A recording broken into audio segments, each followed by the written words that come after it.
বই নিয়ে তো আসলে কথা বলা হইতেছে না। মানে অনেক বই যে পড়া হইতেছে তাও না।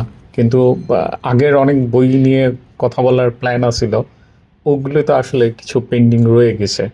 তো ওইখান থেকে একটা বই নিয়ে কথা বলি আরকি। মাঝখানে হইতেছে যে সেটা মনে হয় জুলাইয়ের দিকেই আমি হইতেছে যে সাইদ জুবেরির এই বইটা পড়ছিলাম। সাম টেক্সট আর মিসিং, অথবা কিছু মায়া রহিয়া গেল। তো এই বইটা আসলে আমি পড়ছি আরো আগেই। মানে যে এই বইটা নিয়ে কথা বলবো এইটা ভাইবা আবার হচ্ছে বইটা আবার একটু করছিলাম, নাড়াচাড়া করছিলাম বা আরেকটু ডিপলি পড়ার চেষ্টা করছিলাম। তো বইটা সাইদ জুবেরির একটু ইন্ট্রোডাকশন দিয়ে রাখলে মনে হয় ভালো। ওনার জন্ম হইতেছে 1981 সালে, আর বইটা ছাপা হয়েছিল 2020 সালে। তো বইটা 2020 সালে ছাপা হইলেও আহ, বইয়ের বেশিরভাগ লেখা হইতেছে 2011 থেকে 2017-র মধ্যে। মানে 17-র পরের খুব একটা লেখা নাই। আর বইটা আসলে বেশ বড়। মানে বেশ বড় বলতে হচ্ছে 287-88 পেজের। তো এইটা বলা নাই যে এটা কবিতার বই কিনা, কিন্তু ভিতরে প্রচুর কবিতা আছে। এক ধরনের ন্যারেটিভ, আরও অন্য ন্যারেটিভও আছে আর কি। তো এইটা একটা ব্যাপার হইতেছে যে সাইদ জুবেরি যে সময়টাতে কবিতা লিখছেন আর কি, 2011 2017, তো বয়সে তো উনি আমার হচ্ছে 5-6 বছরের ছোট হইলেও, বা আমি কবিতা লেখা অনেক আগে থেকে শুরু করলেও দেখা যাইতেছে যে আসলে ওই সময়টাতে আমি আমি প্রচুর কবিতা লিখছি আর কি। ধরেন 2009-10 থেকে এই তো 2018-19 পর্যন্ত। এরপরে কবিতা লেখা হয়েছে, কিন্তু আমার ধারণা ওই সময় আমিও প্রচুর কবিতা লিখছি আর কি। তো এই এই জায়গা থেকে এক ধরনের একটা কন্টেম্পোরারি একটা ব্যাপার আছে। তো সাইদ জুবেরে এখন হয়তো যারা কবিতা লেখেন ওনারা হয়তো কি বলবো যে একটা সময়ের কবি হিসাবে চেনেন, কিন্তু একসময় ঢাকা শহরে কবি সমাজে সাইদ জুবেরি বেশ পরিচিত নাম ছিলেন। আমার তো মনে আছে একটা আড্ডাতে গেছি, তো তখন হইতেছে যে ধরেন লোকজন পরিচয় করাই দিচ্ছে যে সাইদ জুবেরি কবি, এবং মোটামুটি ওই আড্ডাতে যারা ছিলেন সবাই মোটামুটি তাকে চেনে, এবং ভালো কবি হিসেবে হয়তো তাকে রিকগনাইজ করে আর কি। তো এরপরে আমার ধারণা এই বই ছাপা হওয়ার আগে থেকেই হয়তো উনি লেখা টেখা খুব একটা লেখেন না কবিতা, বা খুব একটা ছাপান না। তো যার ফলে কন্টেম্পোরারি পোয়েট হিসাবে দেখা গেছে তার নাম খুব একটা ওইভাবে হয়তো একটু মানে কি বলবো যে একটু আড়ালে আসে আর কি। কিন্তু আমার ধারণা একটা সময়ের ঢাকা শহরে যারা কবিতা লিখছেন, বাংলাদেশে যারা কবিতা লিখছেন, ওনারা সাইদ জুবেরের নাম সম্পর্কে জানেন আর কি, বা ওনার লেখা, ওনার দু একটা গান টানও মনে হয় একটু হয়েছিল, লিরিক্সও মনে হয় একটা সার্টেন ইয়ের মধ্যে, মানে ক্রাউডের মধ্যে পপুলার হয়েছিল আর কি। তো এইটা হচ্ছে ইন্ট্রোডাকশনের পার্টটা। তো আগে পড়ার কারণে যেটা হয়েছে, পরে কথা বলতে গেলে যা হয়, অনেক কিছু আসলে মনে থাকে না, বা অনেক কিছু আসলে পড়ার সময় তো অনেক কিছু মনে হয় যে না, এইটা বলা যেতে পারে, ওইটা বলা যেতে পারে। মানে পড়তে গেলে তো কিছু জিনিস চোখেই পড়ে। তো যখন সময় যেতে থাকে তখন আসলে দেখা যায় অনেক কিছু আসলে ভুলেও যাওয়া হয়, বা আনইম্পর্টেন্টও মনে হয়। তো এখানে ঘটনা হয়েছে যে সুবিধা অসুবিধা দুইটাই আছে। একটা সুবিধা হইতেছে যে আনইম্পর্টেন্ট কিছু থাকলে মানে একদম ইমোশনাল একটা অ্যাটাচমেন্টের জায়গা থেকে অনেক সময় অনেক কিছু হয়তো বইলা ফেলা হয়। একটু সময় নিয়ে বললে হচ্ছে ওই জায়গাটার একটু কমে। আবার বাজে জিনিস হচ্ছে যে হয়তো একটা জিনিস পড়ার সময় মনে হয়েছিল, পরে আর নোটিস করা হয় নাই বলে হয়তো পরবর্তীতে আর মাথার মধ্যে থাকে না। তো ওই তো খারাপ ভালো দুইটা দিকই আসে। তো আমার এখনো পর্যন্ত যে জিনিসটা মনে আছে, বা যেটা আমার এখন মনে হইতেছে, যে জায়গাটাতে রিকগনাইজ করা হয় না, হ্যাঁ, বা ধরেন সাইদ জুবের আইডেন্টিফাই করা যাইতে পারে, সেটা হচ্ছে যে উনি হচ্ছে যে পলিটিক্যাল পোয়েট। আমার কাছে এটা পুরো বই পড়তে গিয়ে যেটা মনে হয়েছে, বইয়ের ফ্ল্যাপে একজন লিখছেন যে বাংলা সাহিত্যের মোরাল ইতিহাসের একটি অধ্যায়। তো মানে মোরালিটির জায়গা থেকে যে তার কবিতাগুলি পড়া যায় না তা না, মানে এটা তো এই টেনশনটা তো তার মধ্যে আছেই আর কি, যে morally which is right or not. এটা যে কোনো আর্টের মধ্যেই আমার ধারণা মোরালিটির একটা কোশ্চেন থাকে, কিন্তু যে সিগনিফিকেন্ট ব্যাপারটা যেটা মানে আমার ধারণা হচ্ছে সাইদ জুবেরের ডিস্টিংগুইশ করতে পারে অন্য অনেক পোয়েটদের কাছ থেকে, সেটা হচ্ছে তার এই পলিটিক্যাল পোয়েট আর কি। আমি কিছুদিন আগে একটা আলাপে মনে হয় হাসান রুবায়েতের কবিতা নিয়ে বলতে গিয়ে মনে হয় বলতেছিলাম যে আমাদের সময়ে ওই রকম পলিটিক্যাল পোয়েমস নাই। তো এইটা আমার মনে হয়েছে যে আমি আসলে একটু ভুল বলছিলাম, কারণ হচ্ছে সাইদ জুবেরের যে প্রিলিমিনারি যে ইন্টারেস্টের জায়গা এবং যেভাবে উনি এনগেজ হন সেটা হইতেছে আসলে এই পলিটিক্যাল পোয়েমস আর কি। উনি আসলে রাজনৈতিক কবিতা লিখতে চাইছেন। এখন এইটা রাজনৈতিক কবিতা মানে যে ওই যে স্লোগান দিয়ে লেখা এরকম না, বরং হইতেছে যে অনেক বেশি ওয়েস্টার্নাইজড রক সঙের মধ্যে, ফোক সঙের মধ্যে যে এরকম আছে যে বিষয়ের সাথে উনি এনগেজ হইতেছেন একটা পলিটিক্যাল আন্ডারস্ট্যান্ডিংয়ের জায়গা থেকে। এইটা আমার মনে হচ্ছে যে তার মানে সাইদ জুবেরের কবিতার হচ্ছে একটা কোর কম্পোনেন্ট আর কি। তো অবভিয়াসলি উনি যেভাবে পলিটিক্যালি এঙ্গেজ হয়েছেন সেই জায়গাটা নিয়ে আমার যে খুব বেশি ইন্টারেস্ট আছে, বা এই জায়গাটাকে যে আমি খুব কারেক্ট মনে করি তা না, কিন্তু এই এই ক্যারেক্টারিস্টিক্সটা তো ওনার মধ্যে আছে আর কি। এইটা আপনি ইগনোর করতে পারবেন না। উনি যে কোনো জিনিসকেই আসলে পলিটিক্যালি দেখতে চেয়েছেন, পলিটিক্যালি এঙ্গেজ হইতে চেয়েছেন। এইটা আমার কাছে মনে হচ্ছে যে তার মোস্ট সিগনিফিকেন্ট ঘটনা। সেকেন্ড আরেকটা জিনিস আমি মনে হয় কামরুজ্জামান কামুর কবিতা নিয়ে বলার সময় বলতেছিলাম যে বাংলাদেশের কবিতাকে যেভাবে দেখা হয় এখানে একটা ঝামেলা আছে, যে আমরা ওই ছন্দমাইনা কবিতা লেখার একটা ব্যাপার আছে আর কি। তো বাংলাদেশের কবিতা আসলে ছন্দের ব্যাপার না, বরং হচ্ছে অনেক বেশি সুরের ব্যাপার। আমি ওই যে আরও কয়েকজনের কবিতা নিয়ে, এটা সাদেক ইমামের কবিতা নিয়ে মনে হয় বলতেছিলাম যে সে হচ্ছে কবিতা নিয়ে লিখতে মানে সুর থেকে হচ্ছে কবিতা হয়ে যেতেছে। তো এখানে আমি লিস্টিং করতেছিলাম যখন পড়তেছিলাম, তখন বইয়ের পিছনে আমি লিখছিলাম তো না হইলেও অন্তত মানে হচ্ছে আপনি এখানে পুরো বইয়ে 40-50টা গান পাবেন যে গানের কথার মধ্যে দিয়ে আসছে আর কি। আমি দু একটা বলতে পারলে মনে হয় ভালো হয়, যে তাহলে বোঝা যাবে কীরকম করে মানে গানের সুর থেকে হইতেছে যে এটা ওই জায়গাতে চলে যাইতেছে আর কি। যেমন ধরেন একটা আছে যে 22 নম্বর পেজে জার্নাল আর্টে, এই পৃথিবীর পরে কত ফুল ফুটে আর ঝরে, একটা বাংলা সিনেমার গান আর কি এটা। হ্যাঁ, তারপরে হচ্ছে 27 নম্বর পেজে এরকম একটা উপসংহার নামে একটা ইয়ে আছে, সেখানে আছে হচ্ছে একটা লাইন যে পথে পথে দিলাম ছড়াইয়া মোর সেই দুঃখেরও প্রশ্নবোধক। মানে ওই তো গান থেকে উনি গানের রেফারেন্স তার হচ্ছে একটা সিগনিফিক্যান্ট ব্যাপার আর কি। এটা আমার ধারণা, এটাও আমার ধারণা যে কেউ চোখ মানে একটু খেয়াল করলে বুঝতে পারবেন যে তার অনেক কিছু আসতেছে হচ্ছে সুরের জায়গা থেকে। হ্যাঁ, তারপরে ওই রবীন্দ্রসঙ্গীত আছে একটা যে দূরে কোথাও দূরে আমার মন বেড়াই খালি ঘুরে ঘুরে, তোমাকে যে তোমারে কে যে এই সুরে কাছে ডাকতেছে। তো এই প্রচুর ইংরেজি গানেরও রেফারেন্স আছে আর কি। তো এইরকম ব্যাপারগুলো আছে।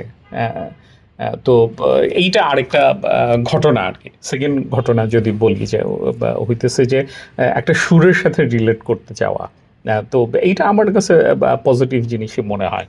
তো আরেকটা জিনিস যেটা মোরাল ক্যাম্পাসের কথাটা বলা আছে আর কি, সেটা আমার ধারণা হচ্ছে তার সবগুলি কবিতাতে ওই একটা জিনিস আছে যেন হইতেছে যে যেন trapped in between two worlds আর কি। ভাষার ব্যাপারেও যে এটা এক ধরনের একটা দুই ধরনের ভাষার মধ্যেই উনি আটকায় আছেন, যে একটু প্রমিত টাইপের ভাষা বা একটু আরবান ল্যাঙ্গুয়েজ, একটু অপ্রমিত হবেন কিনা। আইডিয়ার দিক দিয়েও এরকম মনে হয়েছে, পলিটিক্যাল চিন্তার জায়গাতেও যে হইতেছে যে দুই দিকেই উনি হয়তো একটাকে ঠেস মারতেছেন, একটার ব্যাপারে ক্রিটিক্যাল হইতেছেন, কিন্তু আরেকটাও এক্সিস্টেন্স যে আছে সেটাকে নামাই না পারতেছেন না। এরকম রেফারেন্সের ব্যাপারেও যে প্রচুর ওই বাংলা রেফারেন্স আছে, প্রচুর ওয়েস্টার্ন রেফারেন্স আছে, কলকাতার রেফারেন্স আছে, আবার বাংলাদেশের রেফারেন্স আছে, যেন দুইটা ওয়ার্ল্ডের মধ্যে হইতেছে যে উনি কি বলবো যে এই দুইটার মধ্যে আসেন আর কি। এই দুইটার মধ্যে আটকায়া আছেন মনে হয়েছে আমার কাছে। এখন এইটাও আরেকটা ফিচার আর কি, মানে রেদার দেন এটা পজিটিভ বা নেগেটিভ, এইটা আমার কাছে চোখে পড়ছে আর কি। তো আমি যদি খুব ইয়েভাবে বলি, মানে কি বলবো যে মোটা দাগে বলি আর কি, বা আমার অবজারভেশন হচ্ছে সাইদ জুবেরির এই বইটা নিয়ে, সেটা হচ্ছে উনি হচ্ছে বাংলা ভাষায় পলিটিক্যাল পোয়েট, যে নতুন ধরনের রাজনৈতিক কবিতা লিখতে চাইছেন আর কি।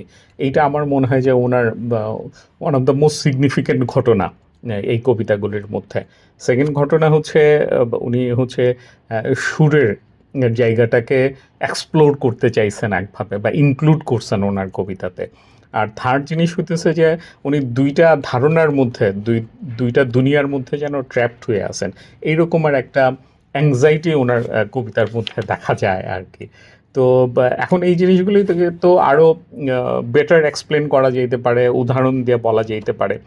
আমি যদি একটা জায়গাতে বলি আর কি, আমি যেমন রাজনৈতিক ব্যাপারটাতে আমি বলতেছিলাম যে আমি খুব একটা কনভিন্স না উনি যে জায়গাটাতে রাজনৈতিক ঝামেলাগুলির মধ্যে যেভাবে ন্যারেট করতেছেন আর কি। হ্যাঁ, যেমন তিনটা কবিতার উদাহরণ দেই। সেটা হচ্ছে একটা হচ্ছে 34 নম্বর পেজে আছে, এটা হচ্ছে অগস্ত্য যাত্রা। সেটা হচ্ছে আর কই যাব মা, বর্ডারে ইন্ডিয়ার পাহারা, ভোট দিয়া দিয়া ভোট দিয়া দিয়া যাব মদিনা। মানে এখানে সুরের ব্যাপারটা টের পাবেন, কিন্তু ওই ভোট দিয়া মানে উনি যেন একটু আসলে ভোটটাকে আমার মনে হয়েছে যে একটু ইয়েই করতেছেন আর কি, কি বলা যায়, আমার ধারণা ভোটের জায়গাটাকে যেন একটু শ্লেষ করতেছেন, যে ভোট দিয়ে আর কি হবে। তো এইটা পরে আরও আসছে।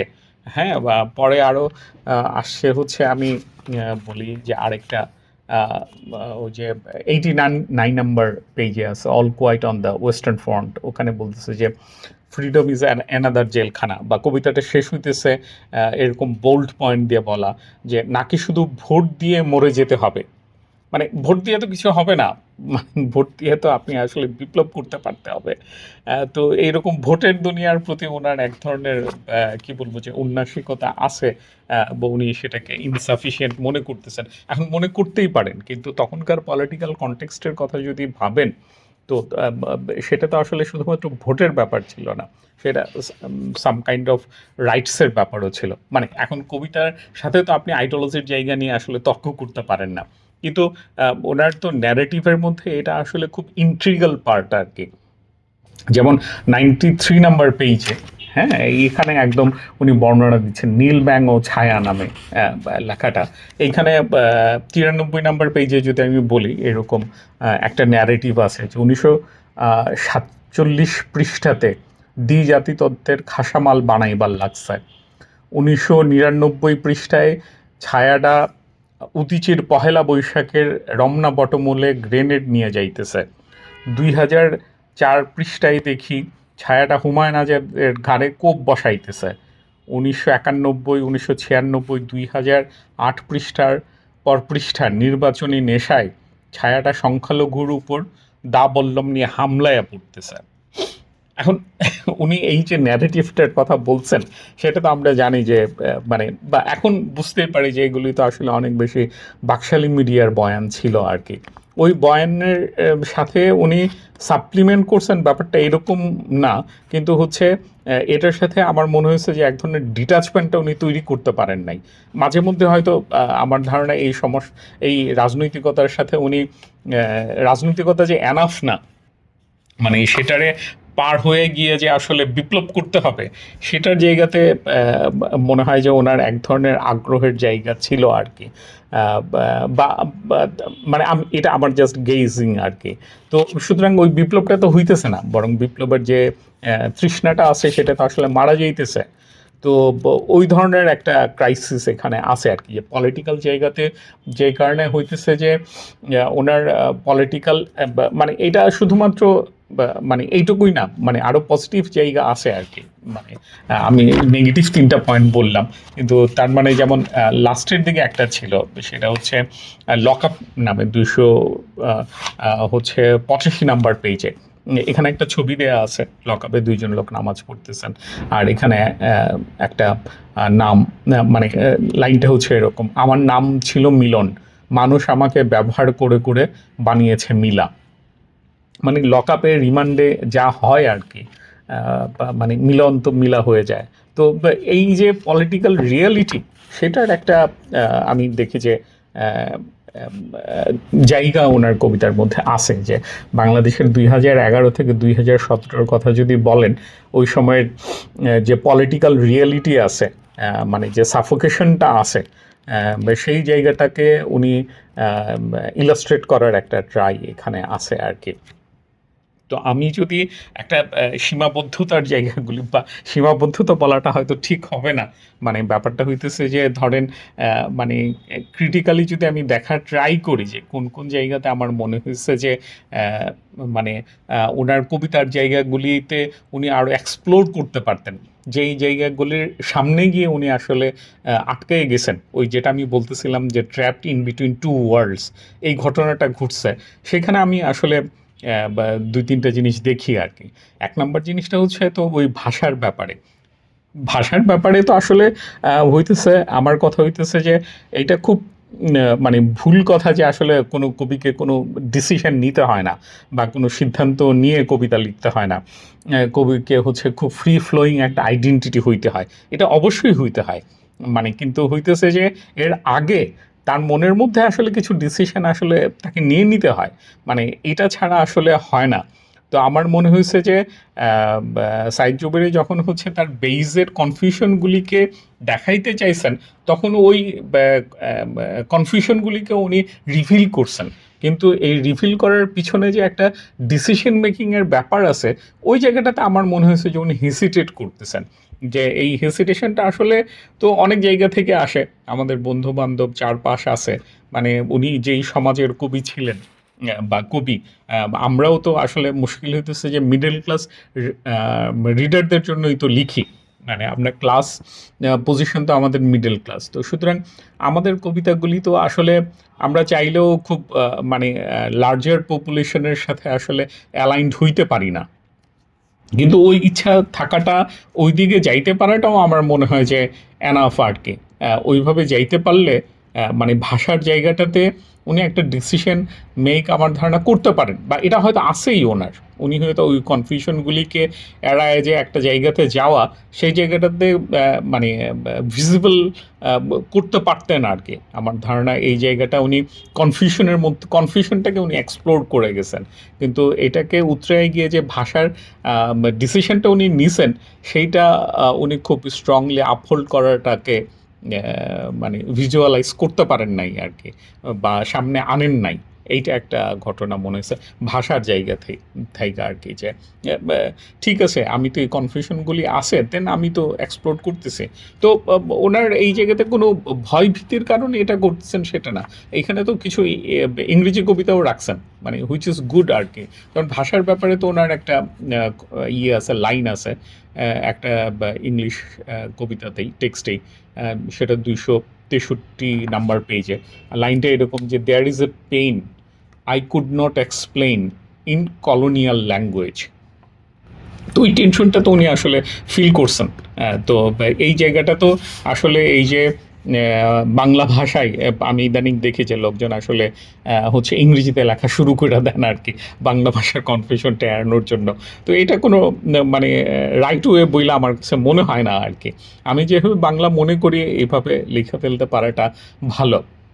তো এই তো এইটা একটা জিনিস। আর আইডিয়ার জায়গাটাতে, পলিটিক্যাল জায়গাটা নিয়ে তো বললাম যে পলিটিক্যালি কোন জায়গাটাতে, আমার ধারণা পলিটিক্যালি যে জায়গাটাতে উনি কনফিউজড হইছেন, বা কনফিউশনটাকে এক্সপ্লোর করছেন, সেখানে আইডিয়ার জায়গাটা আছে। আইডিয়ার জায়গাটা কীরকম? যেমন ওনার ওই এই জায়গাগুলিতে দেখা যায় যে কোকা কোলা আছে, স্ক্রিন আছে, বিজ্ঞাপনের দুনিয়া আছে, ফেসবুক আছে। এই যে আমাদের সামনে, চোখের সামনে যা আছে, ধরেন এক ধরনের দৃষ্টিগ্রাহ্যতার কথা বলা যাইতে পারে, যে ভিজুয়াল চোখের সামনে যা দেখা যাইতেছে, ওইটুকু দিয়েই তো আমাদের আসলে মানে চলতে হবে। কিন্তু উনি এইটার বাইরে যেন মানে যাইতে পারার কোশিশটা আমার ধারণা উনি করতে পারতেন আর কি। এখানে সামনে তো আমাদের এই ঘটনাগুলি আছে, আমাদের যা কিছু আমাদের সামনে চোখের সামনে তুলে ধরা হইতেছে, সেটা তো সবসময় না হইলেও বেশিরভাগ সময় তো এক ধরনের অবস্টেকেল হিসাবে আসলে অ্যাপিয়ার হইতেছে, যেটা আমাদেরকে আসল জিনিসটাকে দেখতে দিতেছে না। আবার হচ্ছে অনেক সময় আসল জিনিস কিছু একটা আছে, যেটা আমরা আসলে আমাদের এই সামনের চোখের সামনের জিনিসের ভিতর দিয়ে দেখতে পাইতেছি না আর কি।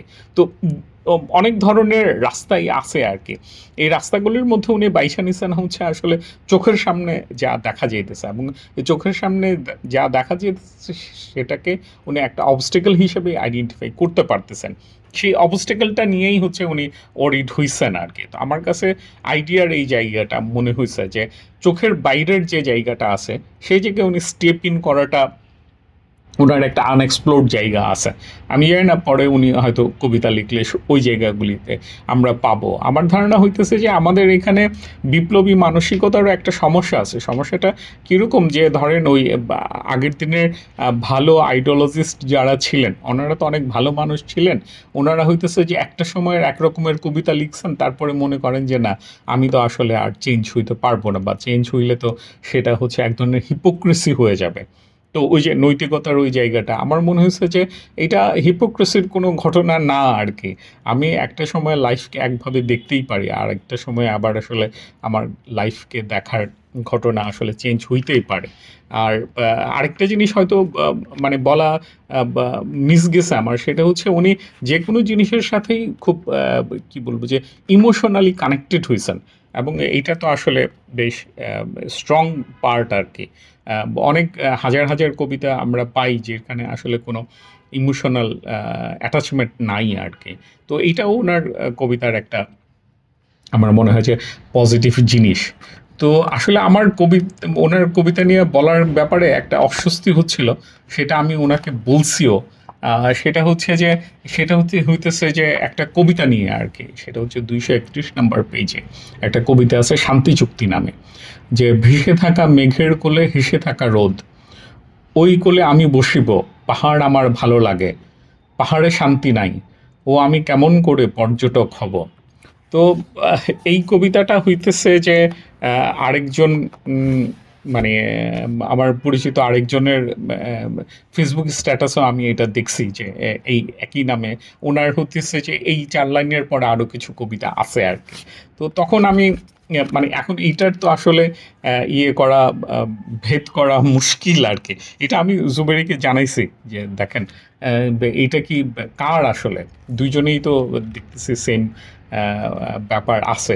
তো একটা সময় এরকম ব্যাপার হয় যে আসলে এই ভুল আমার ধারণা আমারও হয় যে হইতেছে, আমি এটাকে ভুল পর্যন্ত এখন পর্যন্ত ভাবতেছি আর কি। আমি জানি না অ্যাকচুয়ালি ঘটনাটা কি, যে একটা লাইন দুইটা লাইন হয়তো কোথাও ভাল লাগিয়া গেল, তো তখন দেখা গেছে যে চিন্তা করতে করতে এত ডিপেই চলে গেলাম যে দেখা গেল ওই লাইনগুলি তখন আমার মধ্যে চলে আসলো আর কি।